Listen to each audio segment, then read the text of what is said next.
Hello les amis, aujourd'hui j'ai envie de vous parler un petit peu de la notion de confort par rapport à nos rêves. Donc quand je dis rêve, c'est en fait l'évolution qu'on a envie de voir dans notre vie de manière générale. Parce que voilà, il y a la question du désir, qu'est-ce qu'on a envie de voir, et puis par exemple quand on l'étudie en philosophie, le désir, il y a l'idée que l'être humain, lorsqu'il a satisfait un désir, qu'il a obtenu quelque chose, qu'il s'est senti d'une certaine manière, en tout cas qu'il a atteint un objectif qui s'était fixé ou une chose qui lui faisait envie, et ben son désir se reporte sur autre chose. Bref, donc ça pour dire que de manière générale, dans nos vies, il y a quand même cette notion de mouvement où souvent on a envie d'améliorer, ou quand on obtient quelque chose, on voit l'étape d'après, etc.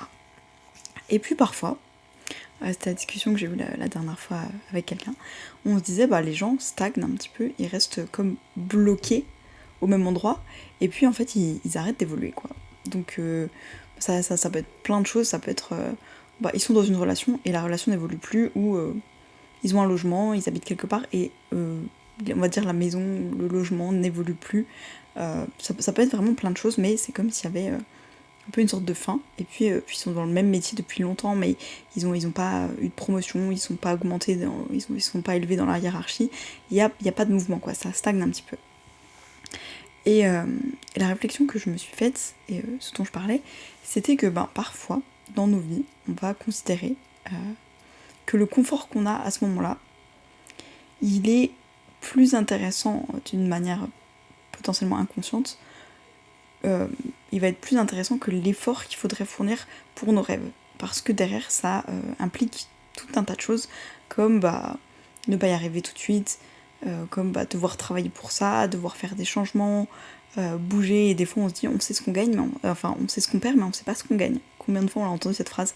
Concrètement, c'est dire satisfais-toi de ce que t'as maintenant, parce que là tout de suite tu sais ce que t'as. Mais si t'essaies de changer, ça peut être pire. C'est de se dire ouais, c'est pas parfait ce que t'as aujourd'hui, mais franchement, ça pourrait être pire. Donc attention, tu sais ce que tu perds, mais tu sais pas ce que tu gagnes. Et on essaie de le dire d'une manière à finalement contente-toi de ce que t'as, te plains pas et dis-toi que ça pourrait être pire. Tu pourrais perdre au change. Et donc on va rester un petit peu des fois dans cet endroit de notre vie où on se dit c'est quand même vraiment confortable. Voilà, c'est un lieu, un moment de ma vie, de mon parcours, où c'est vraiment bien. C'est comme se dire qu'on est en voyage perpétuel dans nos vies, on va dire, de notre naissance jusqu'à notre mort. Et puis à un moment, trouver un petit campement qui nous plaît et se dire, mais ici, au lieu d'aller là où je voulais aller, continuer d'avancer dans la même direction, aller à ma destination, et puis une fois que je l'aurai atteinte, aller autre part, et si je reste là? Comme ça, j'atteins pas la destination, c'est bon, j'ai toujours plus ou moins une idée de quoi faire si un jour je me dis pourquoi pas, etc. Et c'est vrai que ça peut être vraiment plein de choses, mais de manière générale, on peut voir, je pense, vous pouvez le remarquer dans la vie, deux types de personnes. Il y a les personnes qui te disent mes relations me plaisent, je n'ai pas envie de rencontrer de nouvelles personnes, je veux que fréquenter les personnes que j'ai déjà. Potentiellement dans leur relation, elles vont dire oui, alors j'ai ce souci avec la personne, mais j'ai pas trop envie de en parler parce qu'en fait, concrètement, ça pourrait changer la relation, on sait pas trop ce qui pourrait se passer, peut-être que les choses seraient plus jamais comme avant si je parle de ça, etc. Donc non, donc on reste en statu quo. Ouais, le lieu où je vis, peut-être que ça fait longtemps, ou en tout cas, je vais pas l'améliorer, je vais rester là, vraiment, y a pas de souci, je suis très bien ici. Et puis ma carrière, en fait, mon travail, je suis très bien dans mon travail, même si ça fait 10 ans que j'y suis, que c'était pas mon métier de rêve. Écoute, ça paye les factures, c'est très bien. Je pense qu'on connaît tous et toutes un peu ce genre de personnes qui restent un peu, on a l'impression qu'ils restent au même endroit quand en fait on revient dans 5 ans et ils sont toujours au même endroit avec les mêmes personnes à faire les mêmes choses. Et je sais que personnellement, par exemple, je vais trouver ça ennuyeux de me dire waouh. Et pour d'autres personnes, elles vont se dire non, c'est une stabilité, et cette stabilité m'apporte le confort et la sécurité. Et c'est ça qui est intéressant, parce que y a cette notion, donc je vais dire la stagnation et le mouvement, voilà, dans ces deux choix, soit je reste où je suis, soit je bouge. Ou en tout cas j'évolue, je fais évoluer, etc. Il y a cette question de ouais, mais ici c'est confortable. Et ici c'est la stabilité, et ici c'est la sécurité. Et j'ai déjà fait une vidéo par exemple sur la sécurité où je parlais de ceux qui disent c'est bien d'être en CDI, de travailler pour quelqu'un d'autre, et ceux qui disaient à l'inverse, moi ma sécurité elle va être dans travailler pour moi. Là c'est un petit peu pareil, c'est de se dire est-ce que cette notion je peux la bouger en fonction de mes rêves par exemple. Si je me dis mes rêves sont inatteignables, je vais juste me contenter de ce que j'ai.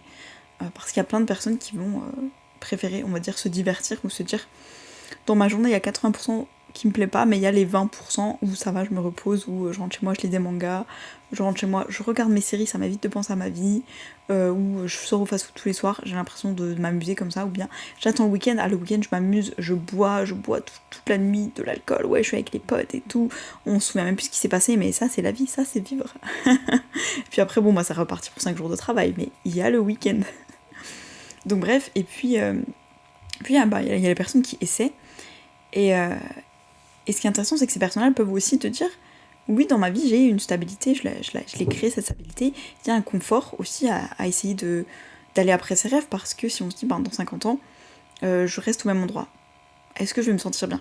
Est-ce que ça va être confortable de se dire, même juste dans un an, j'ai rien fait pour aller vers mes rêves? J'ai pas fait une seule action, j'ai pas pris une seule décision. Je suis restée, j'ai fait tout pareil. J'ai pas pris un seul risque, j'ai pas bougé, je suis allée nulle part, je suis restée là. Oui, j'ai un rêve, mais je suis restée là, j'ai rien fait. Est-ce que c'est confortable, honnêtement, de se dire, s'il y a un an, quand j'y ai pensé, je l'avais fait, où est-ce que j'en serais aujourd'hui? Peut-être qu'on n'aurait pas déjà tout accompli, mais on serait un petit peu plus loin. Donc c'est de se dire, est-ce que le confort, de me dire ma vie est confortable, quand je suis mes rêves aussi, ou est-ce que c'est plus confortable de rester dans ce que je connais? Qu'est-ce qui est confortable? Voilà, de me dire, je fais les choses que j'ai envie de réaliser, et je n'ai pas de regrets, ou je fais des choses que je connais, comme ça, mon système nerveux n'est pas stimulé, tout va bien. Puis pareil pour la stabilité, est-ce que la stabilité, elle est dans peut-être quelque chose d'extérieur, peut-être dans j'ai le même travail depuis 10 ans, donc je me sens bien, ça va bien, il n'y a pas de nouveauté dans ma vie, tout va bien, ça me calme, je suis pas stressée, dans 10 ans je sais plus ou moins ce que je vais faire, sauf si je sais pas, ta boîte explose entre temps, ce qui a pas beaucoup de probabilité d'arriver. Mais voilà, de se dire, est-ce que sinon je peux trouver ma stabilité à l'intérieur, et se dire, ma stabilité, c'est moi qui l'ai, elle est à l'intérieur en fait, et peu importe où je suis, peu importe ce que je fais, je peux me sentir stable. Je peux me dire, je sais pas, ça dépend vraiment de la notion de stabilité, mais je peux avoir la même routine par exemple. Me dire tous les jours, peu importe ce qui se passe, peu importe où je suis, je vais à la salle, ou je vais marcher une heure, ou je fais ma méditation. On peut apporter cette stabilité autrement qu'en étant au même endroit, en faisant les mêmes choses, en voyant les mêmes personnes. Et pareil pour la sécurité, mais je veux dire, voilà, c'était des exemples. Évidemment, j'ai pas fait tout le sujet, sinon ça va durer 42 minutes. Et là, ça fait déjà 7 minutes, ce qui est assez long, du coup. Donc, je vais vous laisser là-dessus, mais voilà, c'était juste la question de pourquoi certaines personnes stagnent, on va dire, ne bougent plus dans leur vie, sont un peu immobiles, et pourquoi certaines personnes vont avancer. C'est juste qu'on a placé notre curseur de nos besoins, confort, sécurité, stabilité, à des endroits différents. Et on a juste mis des lunettes avec des filtres différents qui nous disent si c'est bon, moi je veux voir la vie rose, j'ai pris les lentilles de cette couleur et ça me donne l'idée que c'est rose, et puis la même personne peut voir le rose en ayant mis une autre lentille si de base elle regarde pas la même chose. Bref, dites-moi ce que vous en pensez. En tout cas, je vous fais des bisous.